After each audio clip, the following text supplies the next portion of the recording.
Bonjour, je voudrais dans cette vidéo vous présenter un investissement, bien que ce soit pas un conseil d'investissement, c'est mon avis. Hein, je ne suis pas investi d'ailleurs sur cette action. C'est une vidéo d'investissement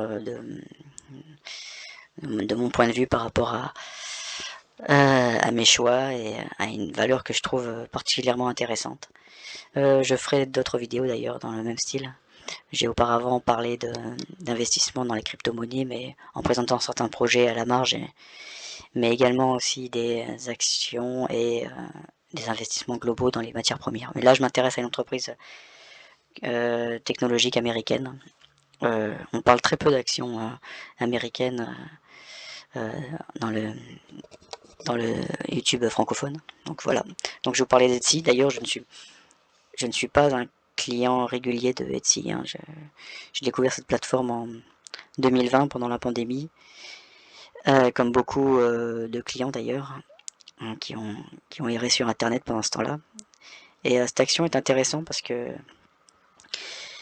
c'est une plateforme de revente de e-commerce, mais euh, assez particulière. C'est du e-commerce de artisanal. Donc c'est la première plateforme de e-commerce d'objets artisanaux. Et il y a plusieurs secteurs dans lesquels elle se positionne. Hein. C'est donc le e-commerce, donc la tech, la publicité, car il y a c'est comme Amazon ou eBay, il faut remettre en avant ses objets, il faut une certaine publicité. C'est aussi le luxe, parce que les objets deviennent de plus en plus qualitatifs. En tout cas, ceux qui sont les plus qualitatifs sont mis en avant à travers les notations des clients. D'ailleurs, c'est un cercle vertueux qui est très intéressant. C'est une logique qui consolide de plus en plus la valeur de la plateforme, car les vendeurs se fidélisent par rapport à la plateforme, et les acheteurs également, qui font confiance de plus en plus. Bien que les avis, il faut vraiment avoir un peu de recul par rapport aux avis. Hein. Il y a de plus en plus il y a de plus en plus de, de mauvais points là-dessus, hein, c'est-à-dire des mauvais avis qui sont modérés, donc non publiés. Il y a beaucoup d'arnaques sur Amazon hein, avec les avis clients. Donc, euh, donc il faut vraiment avoir un certain recul par rapport à ça. Mais néanmoins, on peut avoir comme une idée générale de la qualité des objets. C'est vraiment une plateforme dans laquelle on peut.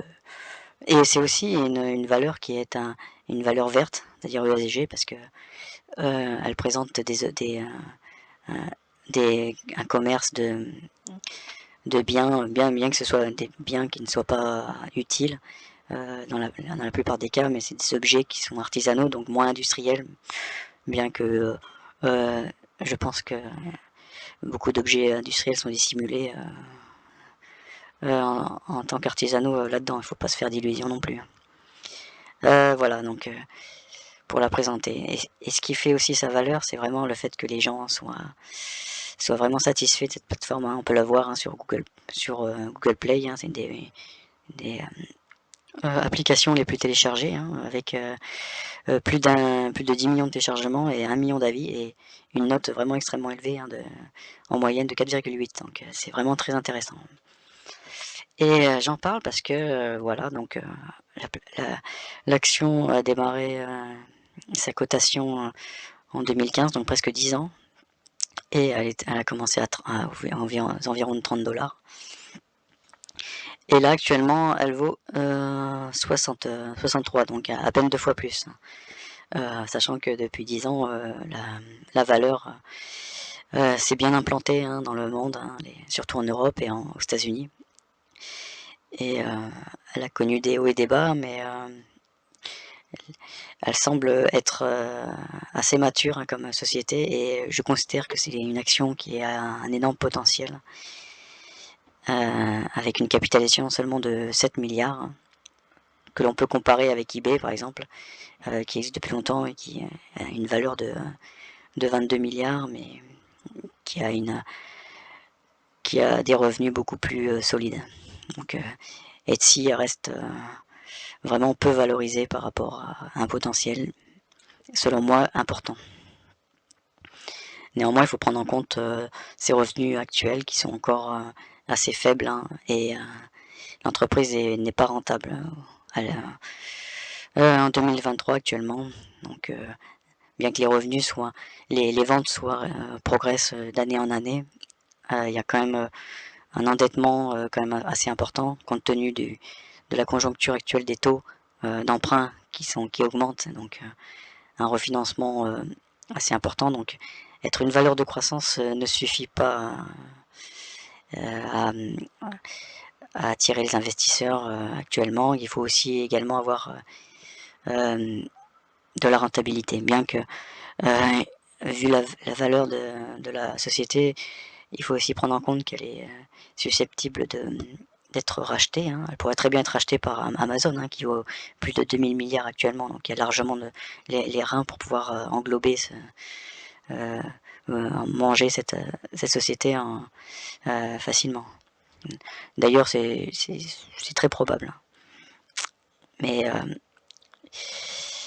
sinon, en ce qui nous concerne, investir dans cette action peut être intéressant, mais il faut être prudent car il y a encore un potentiel de baisse. Hein, comme vous pouvez le voir, elle, elle, elle a énormément baissé depuis son point haut là, des années de Covid. Hein, donc, elle a atteint un point haut autour de 300 et là, on va dire qu'elle a bien purgé là, depuis hein, cette euphorie, là, qui est une euphorie assez spéculative, il faut le reconnaître. Mais néanmoins, il y a du potentiel, hein, parce qu'il y a des sociétés comme Tesla qui n'ont pas dégonflé comme autant que celle-ci. Hein. Celle-ci a vraiment bien dégueulé depuis. Hein. Donc, elle a continué de baisser, mais là on voit que quand même, on touche quand même un plat, une sorte de une sorte de plancher, quoi. Il y a une sorte, ça latéralise. Hein. Mais ça peut très bien encore, ça peut très bien baisser. On voit qu'il y a encore une, une, une part non négligeable de short, donc de vente à découverte sur cette action. Mais bon, comme beaucoup d'actions de croissance, hein, c'est quand même c'est pas énorme. Donc voilà, j'espère que cette présentation vous a plu. J'essaye de, de donner une vision globale de l'action euh, qui, euh, qui est vraiment avec un potentiel intéressant, une valorisation actuelle intéressante, car c'est intéressant de parler de projets lorsque elles ne sont pas sous les feux des projecteurs, donc c'est que personne n'en parle, donc ça peut être intéressant de s'y intéresser, de la noter quelque part, en tout cas de la mettre dans sa liste pour le moment, pour un moment opportun. Et n'hésitez pas à me donner votre retour pour cette vidéo. Je compte euh, évoquer d'autres actions, d'autres valeurs américaines prochainement. Et aussi éventuellement évoquer certaines cryptos. Allez, au revoir.